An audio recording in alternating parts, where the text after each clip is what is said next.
ബഷീറിന്റെ ഓർമ്മ ദിനം. 1908 ജനുവരി 21 ജനിച്ചു.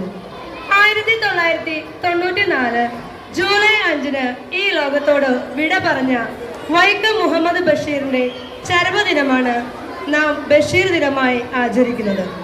ബേപ്പൂർ സുൽത്താൻ എന്ന അപരനാമത്തിൽ അറിയപ്പെടുന്ന ബഷീർ കോട്ടയം ജില്ലയിലെ വൈക്കം താലൂക്കിൽ തലയോലപ്പറമ്പ് എന്ന ഗ്രാമത്തിലാണ് ജനിച്ചത്. അദ്ദേഹത്തിന്റെ രചനകൾ ഏവർക്കും മനസ്സിലാവുന്നതും ചിന്തിപ്പിക്കുന്നതും ചിരിപ്പിക്കുന്നതും കരയിക്കുകയും ചെയ്തിട്ടുണ്ട്. പാത്തുമ്മയുടെ ആട്, ബാല്യകാല സഖി, മതിലുകൾ, വിശപ്പ്, പ്രേമലേഖനം, എൻ്റെ ഉപ്പാപ്പാക്ക് ഒരാനുണ്ടായിരുന്നു എന്നിങ്ങനെ ഒട്ടേറെ കൃതികൾ അദ്ദേഹം രചിച്ചിട്ടുണ്ട്.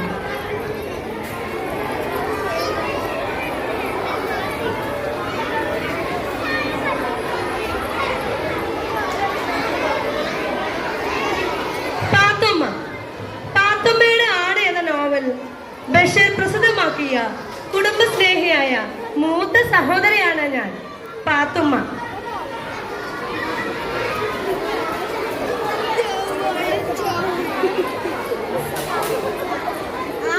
സാറാമ, പ്രേമലേഖനം എന്ന കഥയിലെ കഥാപാത്രം കേശവൻ നായരുടെ പ്രേമഭാജകമായ സാറാമ ശമ്പളത്തിന് പ്രേമിക്കുക എന്ന ദൗത്യം ഏറ്റെടുത്ത സാറാമയാണ് ഞാൻ.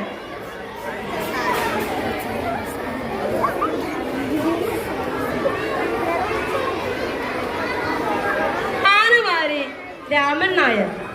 ആനവാരിയും പൊൻകുരിശും എന്ന രചനയിലെ കഥാപാത്രമാണ്.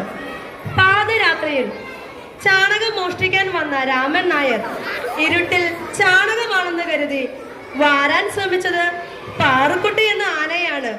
അങ്ങനെയാണ് രാമൻ നായർ ആനവാരി രാമൻ നായരായി മാറിയത്.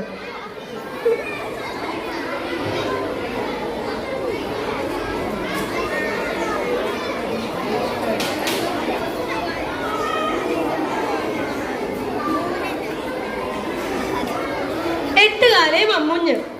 നാട്ടിൽ എന്ത് നടന്നാലും അതിന്റെ ഒക്കെ ആള് നമ്മളാണ് എന്ന് അവകാശപ്പെടുന്ന എട്ടുകാലി മമ്മുഞ്ഞ് സ്ഥലത്തെ പ്രധാന ദിവ്യനാണ്.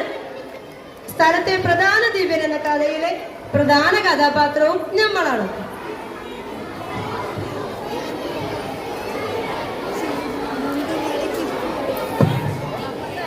സൈനബ, മുച്ചിട്ട് കളിക്കാരന്റെ മകൾ എന്ന കൃതിയിലെ പ്രധാന നായികയാണ് ഞാൻ. ഒറ്റക്കണ്ണൻ പോക്കറുടെ ഓമന മകളാണ് ഞാൻ.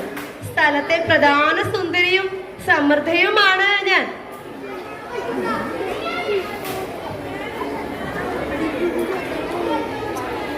ബാല്യകാല സഖി എന്ന നോവലിലെ പ്രധാന നായകനാണ് ഞാൻ. ഒന്നും ഒന്നും ചേർന്നാൽ ഇമ്മടി വല്യ ഒന്ന് എന്ന ജീവിതാനുഭവങ്ങളിൽ നിന്ന് ഞാൻ ഉത്തരമായി കണ്ടെത്തിയിട്ടുണ്ട്.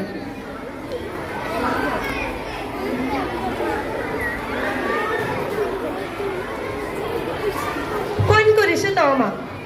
ആനവാരിയും പൊൻകുരിശും എന്ന കൃതിയിലെ പ്രധാന കഥാപാത്രമാണ് പൊൻകുരിശ് തോമ എന്ന ഞാൻ.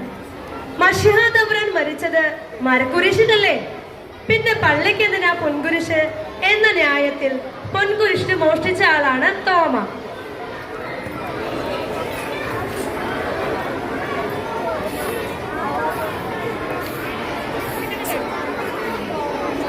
ഒറ്റക്കണ്ണൻ പോക്കർ.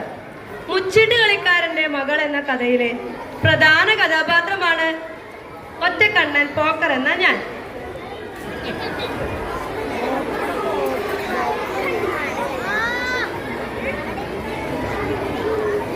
മണ്ടൻ മുത്തപ്പ.